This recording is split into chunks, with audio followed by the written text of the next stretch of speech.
Hello, everybody, and welcome to a special edition of the Market Down podcast. My name is Nick Cummings with James Gisante. We are joined by a very special guest today, Jay Lyon of Main Events and the Circus Ninjas, joining us today for a very special interview. Jay has a lot of big events coming up. It's got Limitless Wrestling, The Price You Pay, Friday, December 11th. Depending on when you watch this, will be either today or yesterday. And then the return to House of Glory for Main Events. They will be facing the Bollywood Boyz at For the Glory live on Fight December 11th. That would be Saturday. Jay, thank you so much for joining us. No worries. I'm sorry. I'm just getting my dance on. That's how I'm going to prepare for the Bollywood Boyz. You know, they do a little kid and play. I got my dance. That was actually going to be my first question to you. What is your strategy going into this Saturday for the Bollywood Boyz? What do you and your partner Midas Black have planned? Not to give away the whole game plan here, but what have you guys been doing to prepare, and what are your feelings going into that match? Not give too much away. We're going to do what we do best. We're going to show up at home, New York City, capacity crowd of like 1,700 people. We're hoping maybe close to 2,000. And we're going to do what we do best, show that we are the greatest show in professional wrestling. And we're going to dance all over Bollywood Boyz. I might bite them. I'm going to bring my steak. I'm going to just nail them completely. And we're going to show that we are tag team specialists because it's really, really special. So Bollywood Boyz has not been on the indies in 5 years. They did their last match with their first match back with Rock and Roll Express. And I heard it was great at WrestleCade weekend. But this is a big opportunity for them because, you know, Rock and Roll Express, they're legends, they're icons. We've worked them too. They're the be all end all of what a tag team wants to be in this business. But could they be as fast as we are? Do they have the mind, the tag team synergy? Because you know, WWE and the independent scene is completely different. I like to say we're a little hungrier out here because we're trying to make our name. So it's going to be a really interesting dynamic. And it's going to be a lot of fun too, I'm pretty sure. You're also hungrier because you are also a lion. So there's that. So then you also have your trios match at Limitless. So how does going into the trios match affect your strategy against going into just a tag team match? It's different because Nolo Katano is a fantastic talent. Shout out to Nolo Katano, the ghetto samurai.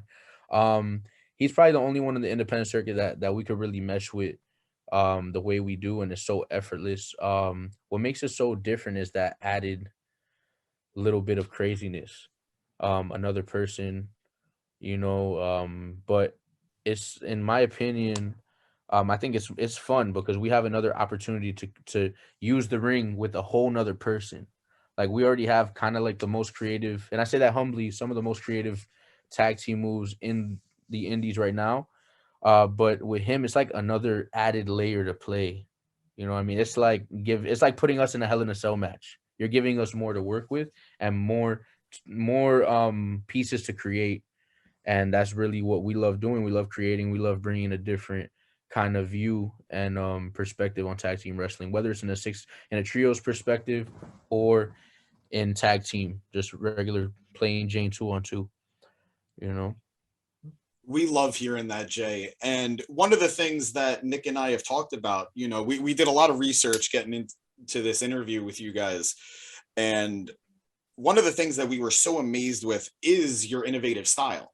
As a tag team, you guys are doing stuff that I don't like. Nick said it, and I'll let him say it too. But go ahead. I was saying that arm drag into the spear you guys do, you and Midas do, is unbelievable. I've never seen that before. It was such a cool move. Thank you. Yeah, we call that one the throwing knife. We try to keep the terms a little circusy, you know. Love that.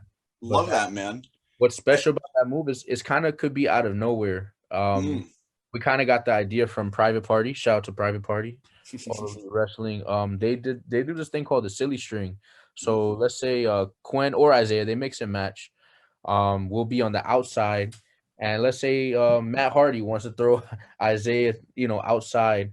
Quen is kind of like laying there, and you kind of like use that as a balancing board to not get thrown out and then rebound back into a tornado DDT is so crazy innovative. Quen and Isaiah are another, like, if you watch Private Party, they're another tag team that are just so creative and innovative, and it makes sense because our trainer is Amazing Red. He is the innovator, and the SAT are the innovators of the game and the style of today. So that's what you get with us. How much of your in-ring style is in mind when you're trying to complement your character, and how much of your character do you try to keep in mind when you're working on your in-ring style? So I think with the in-ring style, I really just try to um show how different I am, in the sense of I can move in ways other people or very few people can't with my frame and my body. Even though I'm trying to cut up and I've gotten a little leaner and a little bulkier, I still got that little pouch to me. I'm still a little kangaroo lion on the low. But I got a little kangaroo pouch. I'm working on it. But after COVID, don't we all? right. So I really think that there's little pieces where I throw the character stuff, but at the end of the day, it's a wrestling match, and you have to want to win. Mm-hmm. You got to throw all the circus tricks out, all the funny haha and gaga, because people look at us and they think we're a joke sometimes just because of our look. Like, oh, it's a wannabe Barnum and Bailey guy with a guy who thinks he looks like a lion. But yeah, they do little haha stuff at first, but then you see me go through that hoop and it's just like, holy shit. Like they're big. Sorry for cursing. I don't know. You could bleep it out. Oh, you go. You can say whatever the fuck you want. Yeah. I try not to, but that's just a reaction. You're good. There's a certain time where you got to dial down the haha and you got to get serious because we want to be taken seriously. You know what I'm saying? As a tag team, we already have a disadvantage with our size, so we got to make up for it with speed and our savvy, innovative minds. You know what I mean? So that's really how I compliment both. It's more like there's time for fun and games, and then there's time we got to get serious. And that's where, like, I have a background in martial arts, in football, in Brazilian jiu-jitsu. So I have, a lot of tools that, I could really physically put my body, through the ringer, because at the end of the day, it's professional wrestling. We got to be tough and we want to get that win. I want championships. I want, titles. I want contracts. I want that. So that's what matters. Speaking of championships, you are former PPW Tag Team Championship champions. You and Midas, you had a successful reign with those belts, 602 days, I believe. Unfortunately, most of those days were because of pandemic. We don't need to talk about that. All that matters in the record book, it's 600 days. Nobody's gonna remember that. No, we did have defenses though. We had 2 defenses on an Impact Wrestling pay-per-view. We had actually 4 defenses. One went to no contest, and then we lost it in a match with the Ascension or the Awakening now. Yeah. So they're some big guys. Like you could already tell why they were like NXT tag team champs as long as they were. They are both very big and very much in shape. So I think, we lost it there and it's okay. Maybe one day we'll come back and get those back. But right now our really big focus is on House of Glory. Definitely. And whenever the Lucha Bros decide to come back to House of Glory, they got 2 little circus boys. 2 growing circus boys. We're not little, but we're for those Lucha Bros. And, we want those House of Glory Tag Team Champions because the House of Glory Tag Team Championship belongs in New York. And there's no team right now in the independents that screams New York more than Main Event. Yeah. Speaking of the Lucha Bros, and first of all, that gave me chills, man. Just got to say it. Speaking of the Lucha Bros, though, they wouldn't be the first AEW tag team that you have crossed paths with. You've already mentioned some talent already, but again, I'm a big fan of you guys. Going back into your match history, I know we've seen you in AEW on Dark and Elevation. You've gone against FTR, you've gone against Jurassic Express, you've gone against the Dark Order, and what was that experience like? What was it like to be on somewhat of a bigger stage going against guys who have a little more exposure? What did that mean for you and what did that mean for your partner? regardless of what people say about AEW Dark and AEW Dark Elevation, I really feel like we did the best we could. But we showed that we belong in the ring with those people. Whether we go back or not, we hope we do one day. We're really working on that. That's out of our hands. But we know from the boys in the back that we did really, really well. Despite getting killed and destroyed. But we stood out. And I know I went back and I read some of those comments like a little mark, like to see how people reacted to me, like Twitter vanity searching and whatever. I just know that we got a lot of more positive reviews than negatives, because there's always going to be those haters like, oh, this is stupid. Why does he have a rubber stake in his mouth? Or, and then Big Show and Taz, doing what they do and the hazing. Always. Extra talent. But you know what? Hell no, you got to have thick skin. Like, this is pro wrestling. If you can't handle people not liking you, think about John Cena when he walked into One Night Stand in 2006. Me, I'm a mark. I'm going to think, because I'm a pro wrestler. So you got to think and put yourself in other people's shoes. That man was hated that night. He walked in with his cap and his hat down, the WWE title up, because he knew, like, this is a war zone. This is the Hammerstein Ballroom, and not every place you're gonna go to, people are gonna like you. What I've learned in my short time in this business. That's another thing. Remember, all these tag teams that killed us, they have years on us, like FTR 20, Christopher Daniels and Kazarian 20, Jurassic Express, they got years on them too. All the Dark Order, forget about it. When they were Super Smash Brothers, they have years on them in Chikara and Ring of Honor. So these aren't regular tag teams. These are all veterans, and they do this weekly. So, like I said, it's an honor. It's an absolute honor to do a job for them and just be in that locker room and feel like we belong.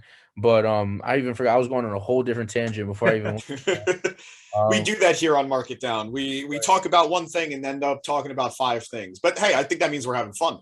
But yeah, you gotta have that thick skin. That's pretty much what it is. You have to have thick skin. Not everybody's gonna like you, but people will respect you. I remember even Edge, right? Edge for a while. Oh, he sucks. When he came back from that injury, that ACL injury. Oh, his matches suck. He tore his ACL. Now he's sleeping with Matt Hardy's girl. Oh, that guy sucks. But when he was main eventing WrestleMania against The Undertaker in the Citrus Bowl, you weren't saying that about the Rated R superstar. That man earned another level of respect. It's a longevity game. Miz too. Miz, everybody hated. WrestleMania 27. The guy is main eventing, which, he didn't belong there at the time. Everybody felt that way. But look at him now. It's a longevity game. Definitely, man. Get back there one day, So when you guys were backstage at AEW, was there anybody you guys like talked to or interacted with that gave you any good advice or anything you picked up just being around those guys and girls? Everybody, honestly, we had good interactions with Matt Hardy, with Jericho, with Christian. Jericho, remember who we were, and then like he butchered our name like the last day, but he's Chris Jericho, so whatever he says, it's like this is cool. You know what I mean? Like then, and he says it in a very Jericho way. Where it's like the man is like, it's the main event, baby, like at first, and then it's the main event again, baby. It's the Lion and the Ringmaster, baby, and then the next day it was the main attraction, baby, and I'm just like, yeah. Well, that's our name now. Chris Jericho said it. We have to do it.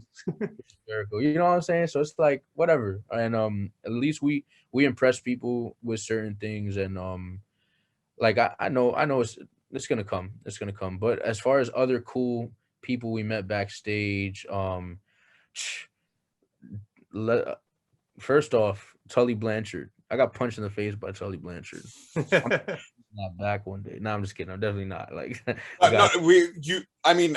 don't know how much you want to get into that story, but I can't hear. I got punched in the face by Tully Blanchard. Period. I need a little bit more.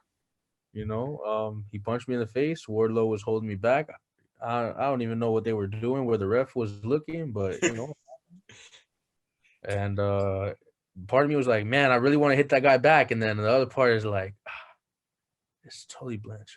This guy, how dare I think that, right? And Wardlow was right there. You even stepped towards the wrong way. Yeah. So you mentioned something that I've been wanting to get into, which is, some of these teams have a lot of years, they have a lot more experience, but you're a young guy. And I know that because I knew you back when you were a young cub. Right. Before you ever started training, before you ever started getting ready, and this dream became more of a reality for you. We have history going back to high school, man. Yeah, and it's incredible to think that as someone I knew back then, who I remember talking about wrestling, I remember enjoying wrestling with you. That's how we connected. I'm pretty sure at that table it's like we both walked in on a dress down day with like wrestling shirts. I'm pretty sure. Right? I can't remember like it was yesterday. You with a fruity ass John Cena shirt and me with a Jeff Hardy shirt because I love Jeff Hardy. I guess who didn't? And we pretty much connect. I think it was my sophomore year, your junior year, right? Like, no, see, my senior year, your junior year. Okay, there we go. But man, it's we're gonna get back into more about the future, but I did just want to say it's been an absolute honor so far to see your journey and to get to know you out of the ring and to see what an awesome guy you've become. So I can't wait to see more out of you, man, because I know it's there. You as well, man. You've been chasing this film directing and producing dream forever. And every time I look at like your social media, you're always just in the cut, doing what you love. And that's amazing and very inspiring. So it's good. Thanks, man. It's really good to see us actually putting the work in, and we'll reap the benefits of that years to come. I just know it. Exactly, man. Exactly. But yeah, enough of that mushy stuff. I know my partner definitely has more hard-hitting questions for you. Oh yeah, the hardest of hitting questions. Like, what do you want from me, dude?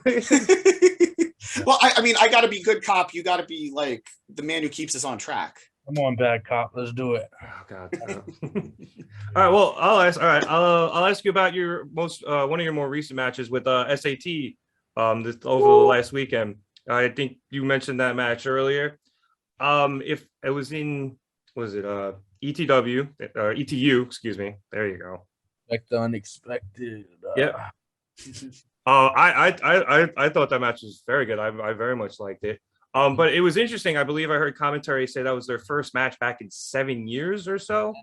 So I was wondering what that's like for you guys for being chosen to be put in that position, being trusted to be their first match back in that long, and what it was like going up against those guys. Yeah, so it was actually, they haven't wrestled in 10 years. Oh, even more. Longer. I think it was 2011 was their last indie match. So mentally preparing for this match is probably the hardest ever, because you don't like, we've known them for a while, like Joel and Jose, like they're cousins of my dad in wrestling. They're like, Amazing Red is my dad, like that guy is my mentor.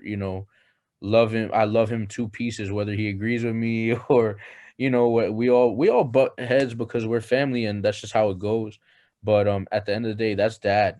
So they're kind of like uncles in a sense. So there's an added pressure when you have all the New York OGs hitting you up, like you have Quiet. I don't know if you guys know about like Quiet Storm and Chris Divine, but Chris Divine is an ROH OG and hitting me up like about the match, and then even after when we were at FET and beyond, everybody's like, yeah, I saw this with SAT. How was it?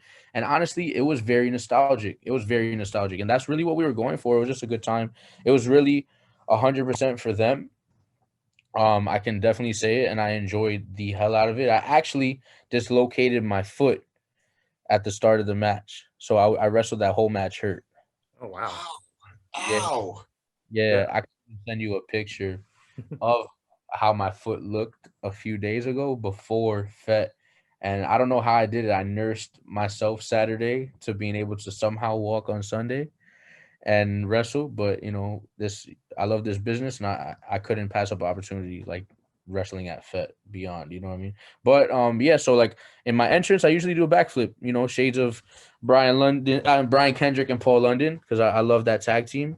Very underrated, slept on tag team in 2006. So I like doing the backflip off the second rope and landing into a pose and bop into my music. I kind of landed on my toe in a weird way because the ropes were a little messed up. And I didn't have any feeling in my foot. So I'm like, damn, what the hell is going on? And then I squeeze it, and then it snaps back into place. And I'm like, shit. Go to my partner. I'm like, yo, fucked up my foot. And then I tell the ref, yo, tell them we gotta slow down. Just gonna test it real quick. And then it's SAT, they're hyped. So we didn't slow down, bro. We didn't slow down at all. I felt the energy. I'm like, well, fuck, gotta do this. And I guess I have grit. So I went through the whole thing just on like pretty much keeping the circulation and the blood flowing before it swelled up at the end. But it was very fun and very high spotty, and there's a lot of moments where there's a lot of holy shit moments. I think when it comes to a Spanish announce team and main event, we're very creative. So they're gonna come with their creative stuff. We're gonna come with our creative stuff. And you're gonna see magic regardless somehow. Like I did a freaking cutter off the top rope, which Yeah. I'm in big match scenarios. That was crazy and that was fun as hell. I was thinking in my head, Randy Orton when he does a super RKO, even though it's not the same way in like SmackDown versus Raw. Yeah. Like, I whispered SmackDown versus Raw, and then I pointed. Wow, boom! Like just for fun.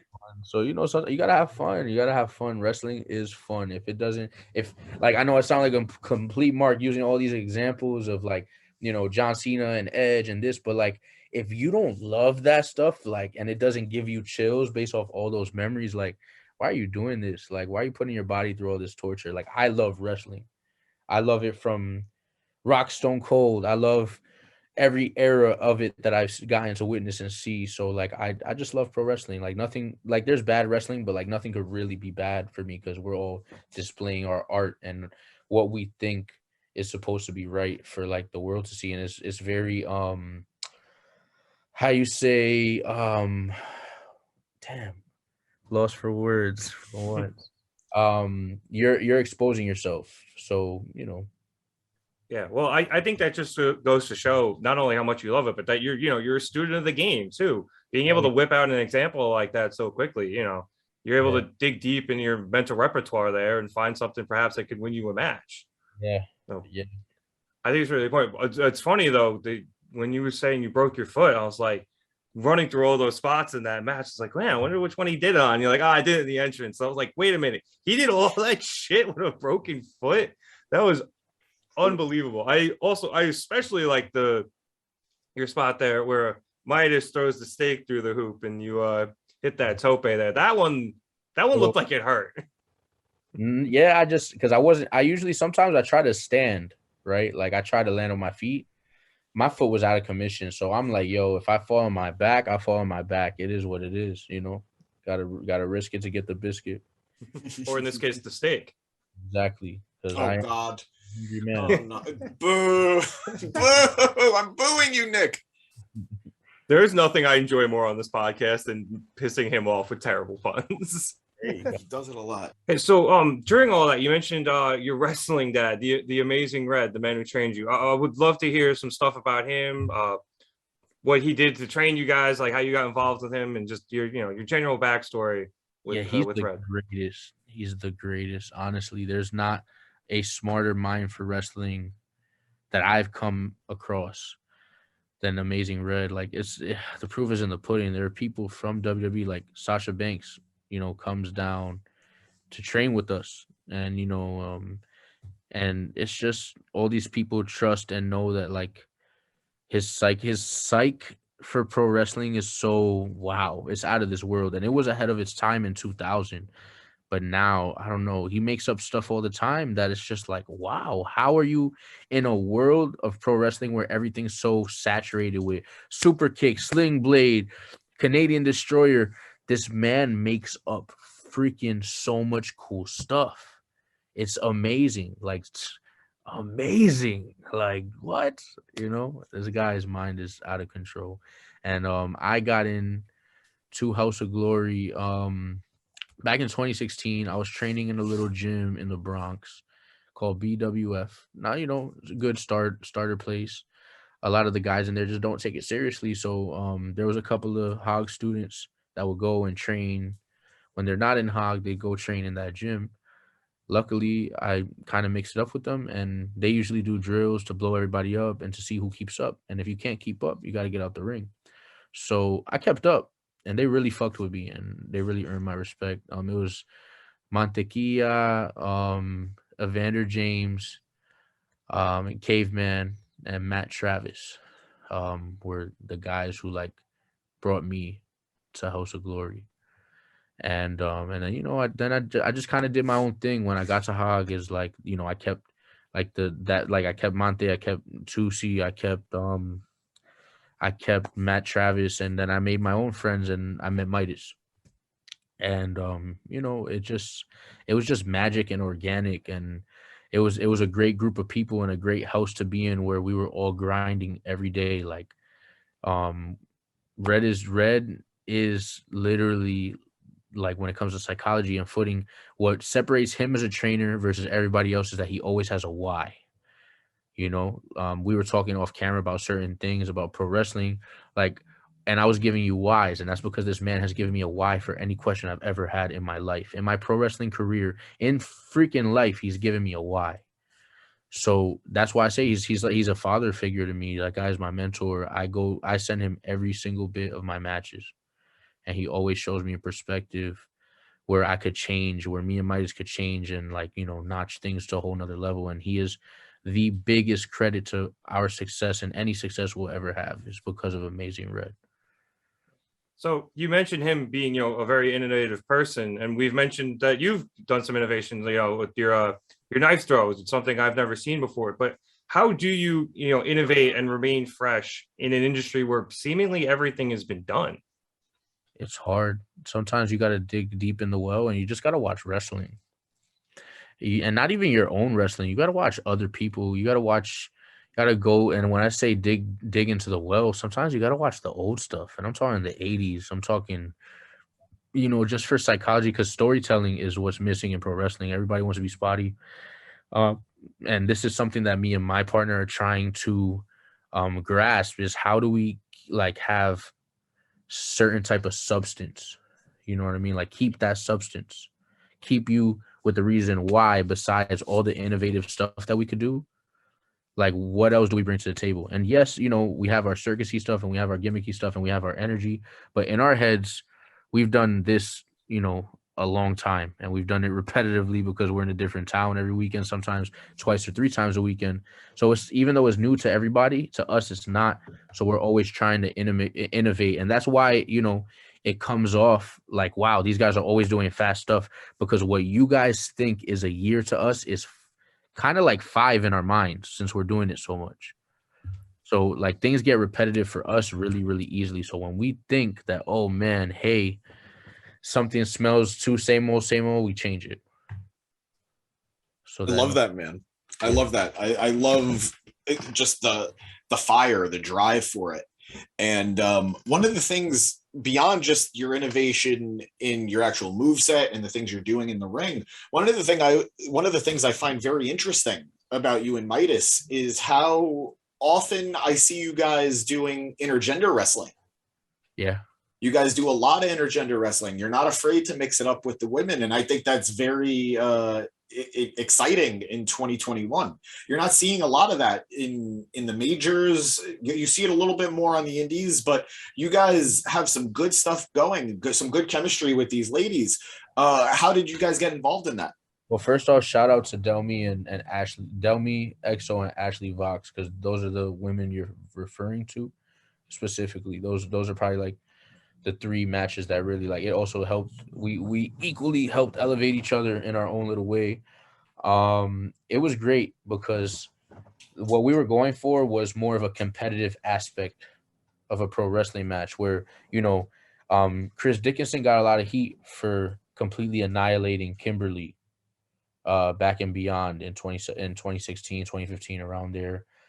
Women, even to a lot of these old school guys, people think that they don't belong in a ring with men.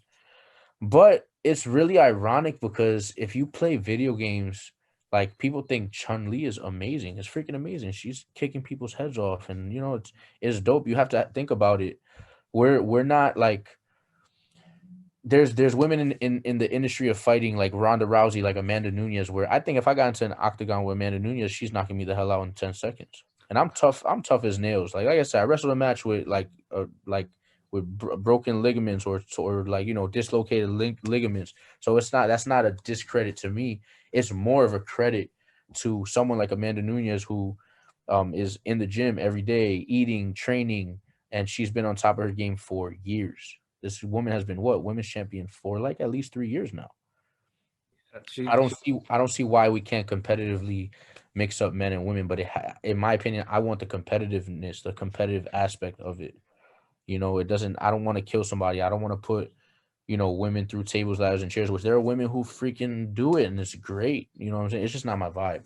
I just want to be able to put on a competitive 2v2, and that's what we went for. And I think we killed it. It got better every time.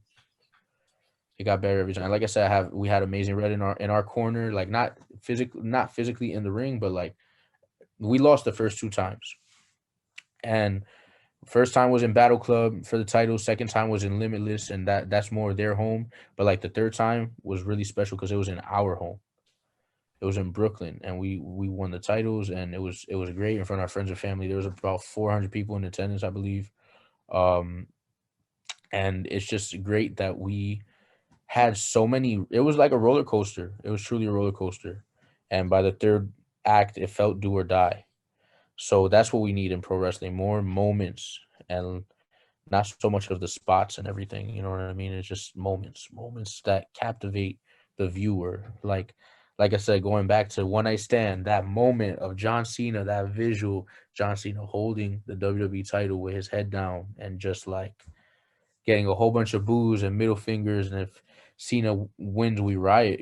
That's what it's about. That's what sends you chills. You know what I mean? So you mentioned that series of matches, and everyone always asks like, oh, what's like a dream match you want? But my question is, to mix it up a bit, who's somebody you would like to have a series of like epic matches with and build like a 3 or 4 match, series, something like really, extend the storytelling out for a while. Private Party, because we already did the generational thing with SAT, and yeah, we'll probably do some more. But Private Party pretty much left as we kind of like are coming in. And they're doing their thing, and they're eons above. I mean, they have Matt Hardy, you know what I mean? Like they're in the whole HFO, but I really think in New York, we could create a lot of magic and have a really good 4-match feud that could culminate in a really big like match that's great for tag team wrestling, especially in New York. That it will be remembered, I hope, for years to come. Private Party are the guys, in my opinion. Yeah, cool. I'm hoping that happens, man. I would very much look forward to those matches. And sorry, Nick. I think your styles would just mesh so beautifully in the ring too. I've been lucky enough to see them wrestle live, and just imagining what you guys could create would be awesome. We've actually been in the ring with them before. Our first year in Indies, it was 2018 December. Actually, it was 3 years ago. House of Glory had their 8th anniversary, and we were in a fatal 4-way with them. So there's little touches, and we did do a lot of stuff with them in that match. It was really cool and fun. But we're a whole different team, and they're a whole different team now. And to have like a 2-on-2 will be very special. Because honestly, if it wasn't for Private Party, we wouldn't have been on AEW Dark. Wow. They're another like example that we followed, really early on like how to really make tag team wrestling work for us, and them and Proud and Powerful are like our blueprint of tag team wrestling, you know what I mean, and how we see it, because we watch them and they're like, we idolize both teams. So it's like I said, it could be a few with Private. I want Private Party, but even if it was Proud and Powerful, LAX, like I'd love that as well equally. But it means more because Private Party is like, those are our boys. Like that's real. There's real stuff in that, So I say Private Party. Yeah, awesome. So you also mentioned before Battle Club over in Brooklyn, and I know you wanted to talk about them and mentioning the stuff they're doing over there at that promotion as well. Yeah, so Battle Club is great. Like I said, they're very LGBTQ and people of color friendly. Their big thing is giving us people of color, and because I'm Puerto Rican, a lot of people might not know because of the mask, obviously, but people sometimes think I'm white, which there's no problem, obviously. Like, love white people, same. So it's not like anything crazy. It's just like Yeah, it's we nice, love you, Nick. We love you. Don't worry. I'm Puerto Rican too, man. Get out of here. right? I didn't even know, bro. That's nice, yo. Oh, That's it's the Irish and the Italian, kind of all the melanin's kind of washed out. There we go. But no, so yeah, it's nice that they give this platform to people of color, and they did that show we won the titles at. It was called Jobber Slam, and it was amazing. 10 matches filled with POC and LGBTQ. So it's just nice that they're giving just more opportunities, because racism still exists. Let's be real. Let's not try to like turn a blind eye. It exists, and it's just a nice platform, and the people in the office are really passionate about pro wrestling, and are very professional. So I can't wait till they come back, hopefully sooner rather than later. They're on a little not a hiatus, but they haven't ran in a while. But Miss Battle Club, shout out to Joakim, and shout out to Jobber Tears podcast. All of them, they're great people, and great minds. So All right. Well, I think that about wraps things up for all of our questions. But Jay, we want to make sure to give you an opportunity to hype up this weekend's match with the Bollywood Boyz. So please give it to us. What do you got for them? Listen, Bollywood Boyz, I'm going to say one thing. This is not 205 Live. This is New York City. This is House of Glory. The energy in that building is unlike anything you've ever felt. Now you, Bollywood Boyz, better come prepared. Better bring your dancing shoes, because we're going to do what we do best and show that we are the greatest show in professional wrestling. And we will get the W, and Main Event will roar onward, because we're in New York. And Main Event comes home, and home is House of Glory. Roar! You heard it, folks. Saturday, December 11th, live on Fight, House of Glory for the Bring glory. the steak. Get this man a steak before he eats one of us, please.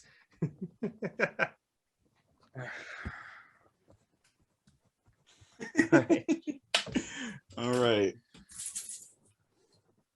Jay, thank you. I love that. That was amazing. Jinx, show me a Coke. Jay, thank you so much for joining us today. Please plug any and everything you have so people can find you on all of the internets. So follow both members of the Main Event. Me, Jay Lyon, the heavyweight cruiserweight, the Blazing, the Circus Savage, on Blazin, BLAZIN _LYON on Instagram, Twitter, TikTok too. I don't really use it, but yeah, TikTok. Hopefully one day I will. And the other one is Ringleader Midas, and that is for the Ringleader Midas Black. He pretty much owns me, and yeah, Ringleader M on Twitter for him as well. So yeah, follow us, buy our stuff. We got some cool merch, yeah. And thank you to all our Circus Warriors and future Circus Warriors watching. An amazing ride is, we're on the cusp of this amazing ride. So thank you guys for having me. Yep. Thank you for joining us. Like I said, we'll be sure to put all of your information down below in the description, as well as ours. Once again, ladies and gentlemen, Jay Lyon of Main Event of the Circus Ninjas, once live Saturday, December 11th on Fight TV for the Glory, House of Glory show. Again, thank you, Jay. We enjoyed the hell out of this. We had such a good time. Hopefully we can have you back at some point. And we'll talk more about your matches and your absolute love of wrestling, because at some point we're just going to have to pick your brain about all the old school shows. Got you. All right. Well, for myself, Nick Cummings, And James Gisante, thank you for watching. Once again, go watch For the Glory, and we'll see you guys next time on the Mark It Down podcast. Yeah. Roar.